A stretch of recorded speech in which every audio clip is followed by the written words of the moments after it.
Salut à tous. Ça fait un mois, j'arrive pas à avancer.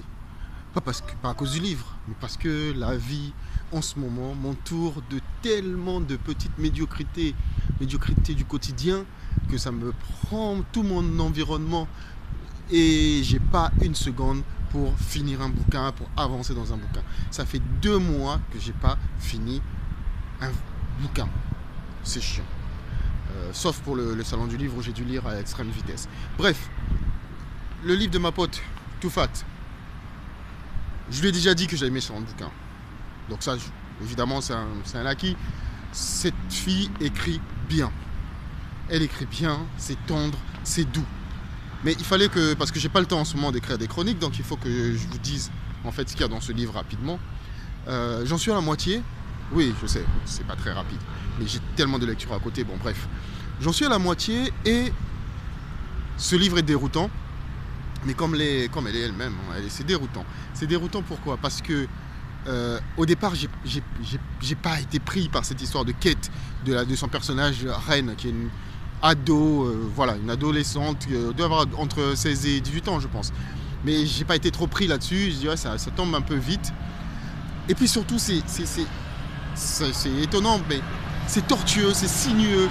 Tous ces personnages, les relations entre les différents personnages, Shaban, Aziz, Belle, Dalila, ça part dans tous les sens et c'est pas évident de se repérer dans ce bourgeonnement de relations familiales.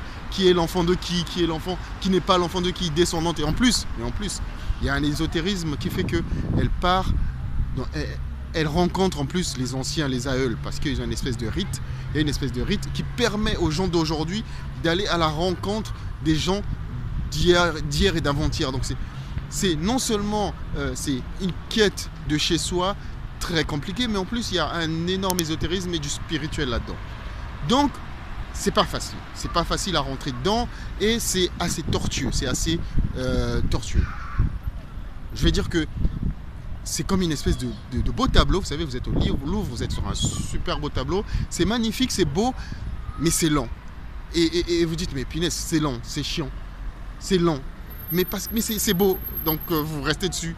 C'est beau, mais c'est chiant. Mais c'est chiant, mais c'est beau. Donc vous restez dedans. Et puis ensuite, pour moi en tout cas, bon, je suis un adepte de lecture un peu dynamique et un peu rapide. Je suis un lecteur de fiction et de science-fiction, donc il faut mettre ça un peu à mon débit.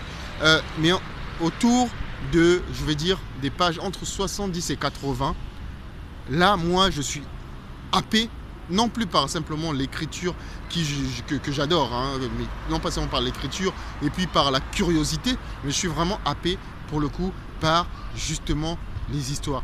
Too Fat a des diatribes comme ça sur certaines choses, notamment cette quête du sens, cette quête de cette tradition.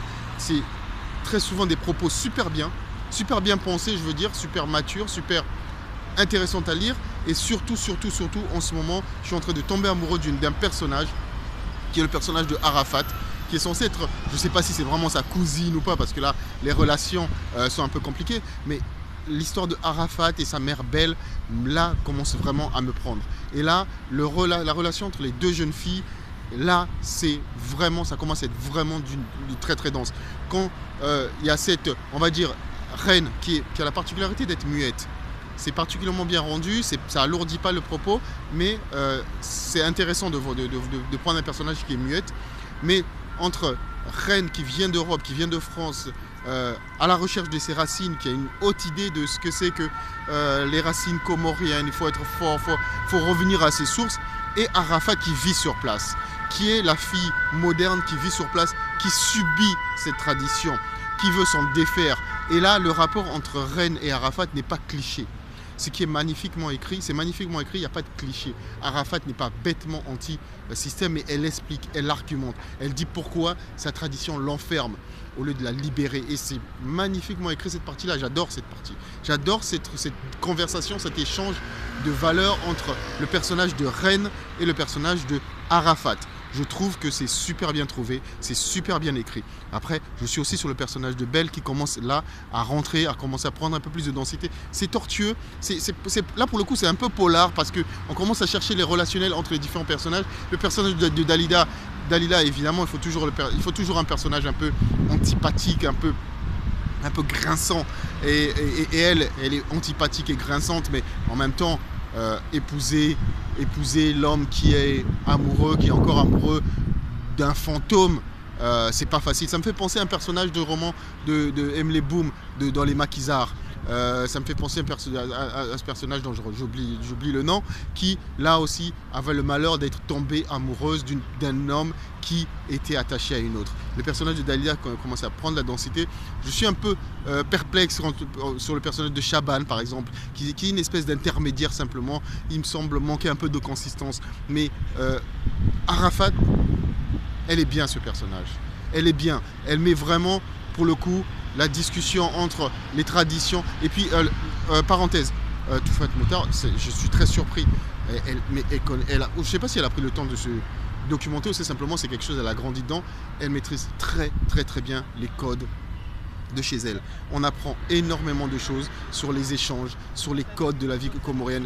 C'est vraiment un roman pour lequel j'apprends énormément de choses sur les Comores, mais vraiment positives ou moins positives, mais j'apprends vraiment énormément de choses sur les traditions, sur les manières de faire, sur le passé, et j'aime ça, franchement j'aime ça parce que c'est vraiment ce genre de roman où on dit qu'on apprend à se connaître, on apprend à connaître les autres pays africains. Pour l'instant, je suis bien dans ce roman. Je le dis, j'arrive pas à avancer simplement parce que j'ai pas le temps, j'ai jamais une minute. Regardez, là, je suis en plein milieu d'un rond-point et je suis en train de lire debout et je suis obligé de faire quelque chose rapidement avant de courir, rentrer dans les basses besognes du quotidien. Mais bref, ce roman, il est bien. Il est bien. J'espère avoir le temps de faire une vraie note un peu plus posée, un peu plus carrée, un peu moins décousue que ce que je viens de dire là. Mais il fallait que je dise quelque chose sur ce roman parce que ça fait 2 mois que je l'ai. Et à chaque fois que j'en lis un petit bout, je me dis « Ah, ça, il faut que je le souligne, il faut que j'en parle. Ah, ça, il faut que je le dise. » Et je prends jamais le temps de le dire. Ce roman, pour l'instant, il est bien. Cette histoire de reine est bien. Je lirai quelques extraits et j'en ferai une chronique, j'espère avoir le temps. Allez. Salut.